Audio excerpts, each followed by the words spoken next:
안녕하세요. 오늘은 혈당 관리 쪽에서 요즘 아주 주목받는 기업이죠. 아이센스에 대해 좀 깊게 파헤쳐 보려고 합니다. 아이센스가 원래 그 혈당 측정기, 그러니까 BGM이라고 부르는 자가 혈당 측정기 분야에서는 우리나라 1등이잖아요. 점유율이 60%나 된다고 하고요. 근데 진짜 주목할 부분은 차세대 기술이죠. CGM, 연속 혈당 측정기로 아주 빠르게 넘어가고 있다는 점이에요. 네, 맞습니다. 그 BGM이라는 게 이제 손가락 끝을 찔러서 피를 내고 그걸로 측정하는 방식이었죠. 오랫동안 당뇨 환자분들한테는 필수였고 또 아이센스의 주요 수입원이었고요. 그런데 이제 CGM, 그러니까 몸에 센서를 딱 붙여두면 알아서 5분마다 혈당을 재서 스마트폰으로 보여주는 거. 이게 나오면서 시장 판도가 완전히 바뀌고 있어요. 그렇죠. 특히 이게 2형 당뇨 환자 관리뿐만 아니라 요즘엔 당뇨가 없는 일반인들도 건강관리 차원에서 CGM을 쓰기 시작하면서 시장 자체가 엄청나게 커지고 있거든요. 아이센스가 이 CGM 시장에 국내에서는 처음으로 제품을 내놨고 제가 듣기로는 연구개발 인력 절반이 석박사급이래요. 기술에 정말 진심인 거죠. 미래를 제대로 준비하고 있다는 느낌? 물론 그 방향 자체는 맞다고 봅니다. 근데 현세를 조금 더 자세히 들여다볼 필요는 있어요. 아이센스 전체 매출에서 CGM 비중이요, 아직 20%가 안 됩니다. 여전히 80% 이상은 그 기존의 BGM 사업에서 나온다는 거죠. 이게 뭐냐면 CGM으로 가고는 있는데 아직은 시작 단계에 가깝다는 뜻이에요. 게다가 CGM 시장이 커지는 만큼 이미 시장을 꽉 잡고 있는 덱스컴이나 에보트 같은 해외 거대 기업들이 있잖아요. 경쟁은 훨씬 더 심해질 겁니다. 기술력만 좋다고 다 되는 게 아니고 시장에서 실제로 점유율을 얼마나 가져오고 그걸로 돈을 벌 수 있느냐. 그게 진짜 문제죠. 경쟁이야 당연히 치열하겠죠. 그런데 실적을 보면요. 아이센스 CGM 성장세가 정말 무섭습니다. 올해가 2025년인데 상반기에만 CGM 매출이 67억 원이에요. 이게 작년 한 해 CGM 매출 전체를 벌써 넘은 수치거든요. 2분기만 해도 36억 원이었고요.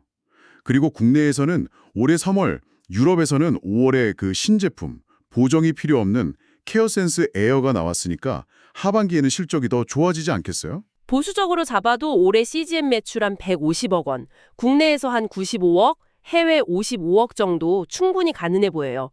지역별로 봐도 유럽이 전년 대비 16%, 미국도 11% 성장하고 있고요.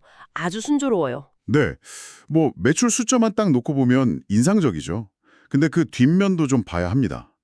매출 늘어난 거 좋은데 비용도 같이 엄청 늘었어요. 예를 들어서 지식재산권 관련 비용이라던가 해외 인증받는 수수료 같은 판매 관리비가 확 뛰었고요. CGM 연구개발 투자도 계속 늘고 있잖아요. 그래서 결과적으로 보면 영업이익은 오히려 작년보다 줄었습니다. 이게 좀 문제죠. 그리고 지역별 성장도 고르지가 않아요.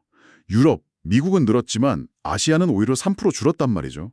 또 전체 매출이 계절을 타는 게 아니라 그 각 지역 대리점들이 재고를 얼마나 갖고 있냐에 따라서 좀 출렁거린다는 점도 안정성 면에서는 좀 아쉬운 부분이고요. 최근에 그 중동 정세 안 좋아서 수출 대금 받는 게 좀 늦어졌던 일도 있었잖아요. 3분기에는 괜찮아진다고는 하지만 이런 외부 변수에 좀 취약하다는 걸 보여주는 거죠. 비용 증가는 성장을 위한 투자로 봐야 하지 않을까요? 특히 유럽에서는 정말 좋은 소식이 있었잖아요.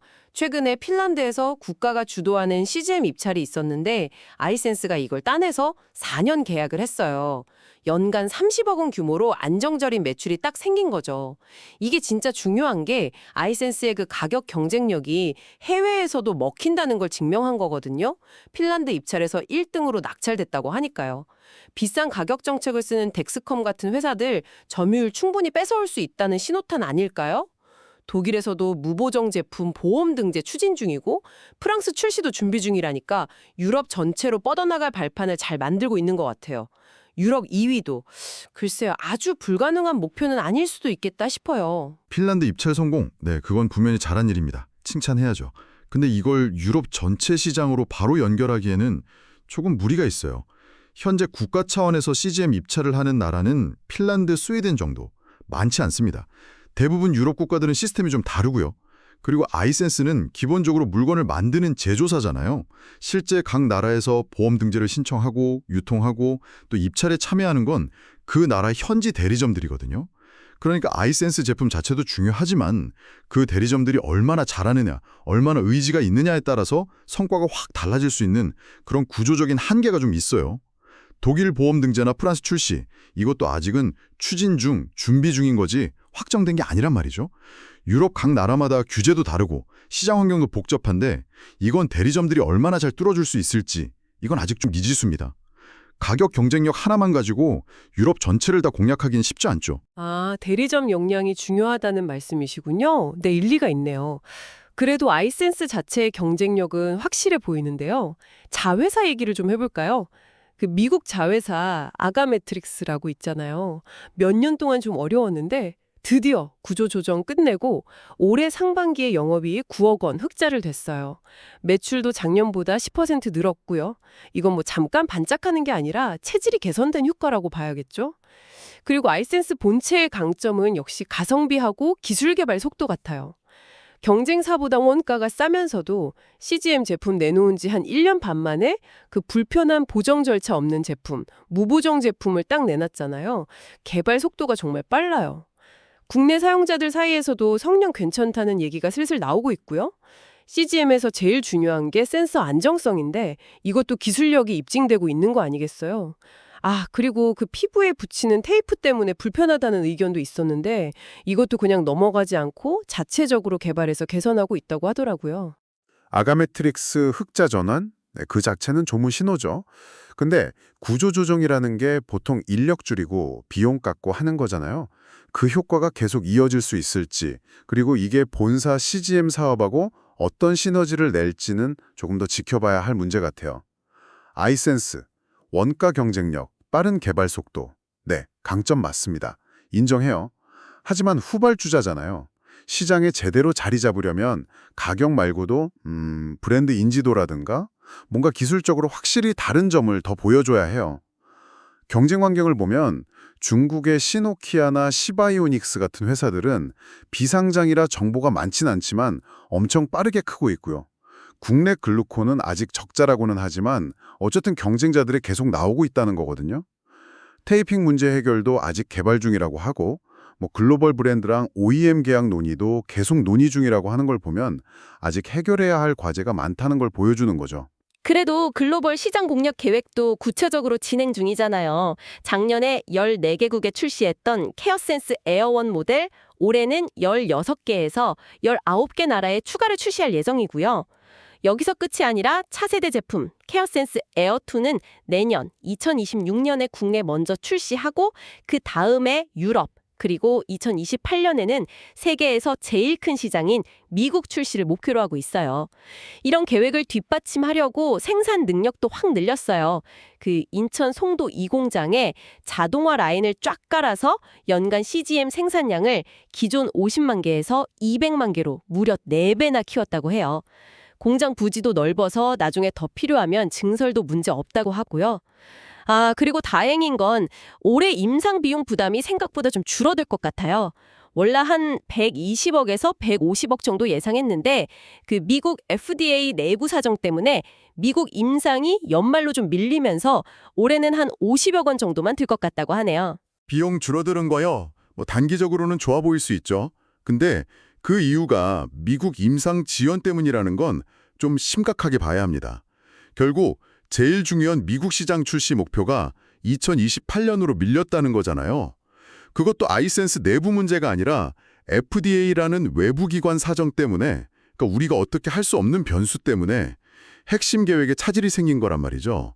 이건 상당히 아쉬운 부분입니다.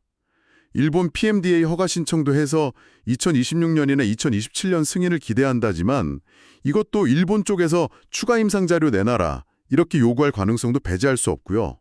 결국 미국, 일본 같은 핵심 시장 진출 시점이 여전히 좀 불확실하다 이런 리스크가 있는 거죠. 그리고 올해 임상 비용이 50억으로 줄었다는 건 그 미뤄진 비용이 내년이나 내후년에 더 큰 규모로 한꺼번에 들어갈 수 있다는 뜻이기도 해요. 단기적으로 비용 아꼈다고 좋아할 게 아니라 장기적인 부담이 커질 수 있다는 점도 생각해야 합니다. 미국 중출 시점이 늦어진 건 정말 아쉽네요. 그래도 차근차근 준비는 해나가는 모습인데요. 재무적으로도 대비를 하고 있더라고요. 최근에 500억 원 규모의 전환사채, CB라고 하죠. 주식으로 바꿀 수 있는 채권. 이거 발행을 결정했어요. 이 돈은 주로 아까 말씀드린 생산 설비 투자, 캐펙스에 쓸 예정이라고 하고요. 장기적으로 보면 CGM 사업은 BGM하고는 수익 구조 자체가 달라요. BGM은 처음에 기계는 싸대주고 소모품인 검사지에서 돈 버는 시기였다면 CGM은 센서 자체가 비싼 소모품이니까 처음부터 수익성이 좋을 수밖에 없거든요. 그래서 매출 총이익률, GPM이라고 하는 게 훨씬 좋을 걸로 기대되고요. 유럽 매출도 꾸준히 늘고 있고 연간 CGM 매출이 한 400억 원 정도 되면 손익분기점, BEP를 넘길 수 있을 거라고 회사에선 보고 있더라고요. 특히 그 보정 필요 없는 신제품 나온 다음부터는 시장 반응도 확실히 좋아지고 있고요. 500억 CB 발행으로 당장 돈 들어오는 건 좋죠. 근데 그 CB 언제든 주식으로 바뀔 수 있잖아요. 만약에 주식으로 다 전환되면 기존 주주들 지분 가치는 희석될 수 있는 그런 잠재적인 부담이 있는 겁니다. 게다가 내년 2026년 4월부터는 투자자들이 돈 내놔라 할 수 있는 조기 상환 청구권, 풋옵션 행사 기간이 시작돼요. 만약 투자자들이 풋옵션 행사하면 아이센스는 현금으로 갚아야 하니까 이것도 재무적으로 부담이 될 수 있죠. 연 매출 400억 원 되면 BEP 넘는다. 이것도 아까 말씀드렸듯이 유럽 시장 성장이 아주 그냥 계획대로 착착 진행된다는 굉장히 좀 낙관적인 가정하에서 나온 숫자고요. 임상비용은 올해 줄었으니 내년에 더 크게 들어갈 가능성이 높고 아직 불확실한 변수가 많아요. 미국 수출할 때 관세 면제받으려고 노력 중이다. 이것도 아직 노력 중인 거지 확정된 게 아니잖아요. CGM 사업, 장기적으로 수익성 좋은 건 맞아요. 근데 그 목표 지점까지 가는 과정에서 들어가는 돈 문제, 그리고 계획대로 실행될 수 있을지에 대한 리스크, 이걸 좀 냉정하게 봐야 합니다. 네, 오늘 아이센스에 대해서 정말 다양한 시각에서 깊이 있는 이야기를 나눠봤습니다.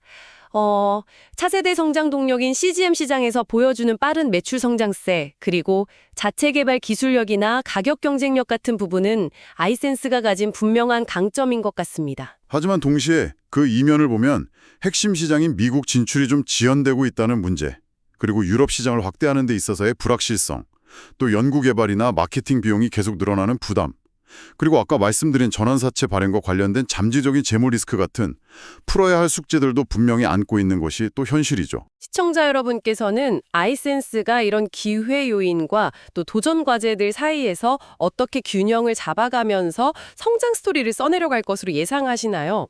특히 여러 요인으로 좀 지연되고 있는 세계 최대 시장이죠. 미국 시장 진출의 성공 여부가 아이센스의 장기적인 미래 가치에 과연 어떤 결정적인 영향을 미칠지 각자 한번 전망해 보시는 것도 흥미로운 포인트가 될 것 같습니다.